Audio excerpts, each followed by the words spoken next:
കർണാടകയിലെ ഹാവേരിയിൽ mini bus നിർത്തിയിട്ട് ട്രക്കിലിടിച്ച് 13 പേർ മരിച്ചു. മരിച്ചവരിൽ 9 സ്ത്രീകളും 2 കുട്ടികളും 2 പുരുഷന്മാരുമാണുള്ളത്. പുലർച്ചെ 4 മണിക്കാണ് അപകടമുണ്ടായത്.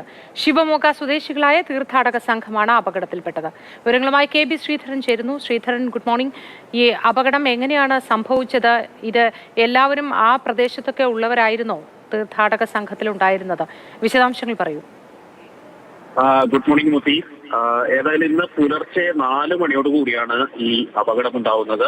ഹാവേരിയിലെ ഗുണ്ടേനഹള്ളി ക്രോസ് എന്ന് പറയുന്ന സ്ഥലത്ത് വെച്ചാണ്, അതായത് പൂനെ ബാംഗ്ലൂർ പാതയിൽ വെച്ചാണ് ഈ അപകടമുണ്ടാവുന്നത്. ഈ മിനി വാനിൽ ഉണ്ടായിരുന്ന തീർത്ഥാടക സംഘമാണ്. ഇവർ പിഞ്ചോളിയിലെ മായമ്മ ദേവസ്ഥാനത്ത് ദർശനം നടത്തി സ്വന്തം ഗ്രാമമായ ഷിമോഗയിലെ യമഹട്ടിയിലേക്ക് പോവുകയായിരുന്നു. ഈ വഴിയിൽ രാത്രി പുലർച്ചയോടുകൂടി തന്നെ റോഡരികിൽ നിർത്തിയിട്ട ട്രക്കിന് പിന്നിലേക്ക് ഇവർ സഞ്ചരിച്ചിരുന്ന മിനി വാൻ ഇടിക്കുകയായിരുന്നു. ഇതിൽ 11 പേർ സംഭവ സ്ഥലത്ത് വെച്ച് മരിച്ചു, 8 പേർ ആശുപത്രിയിൽ വെച്ച് മരിച്ചു. 17 പേരാണ് ആകെ ഇതിലുണ്ടായിരുന്നത്. 4 പേർ ഇപ്പോഴും ആശുപത്രിയിൽ ചികിത്സയിലാണ്. ഇതിൽ 2 പേരുടെ നില ഗുരുതരമായി തുടരുന്നുണ്ട്. ഏതായാലും ഡ്രൈവർ ഉറങ്ങിപ്പോയതാകാം അപകടത്തിന് കാരണമെന്നുള്ള നിഗമനത്തിൽ തന്നെയാണ് പോലീസ് ഇപ്പോൾ ഉള്ളത്. ഏതായാലും തീർത്തും സങ്കടകരമായിട്ടുള്ള ഒരു വാർത്ത തന്നെ. 13 ജീവനുകളാണ് ഈ റോഡിൽ ഇന്ന് പൊലിഞ്ഞത്.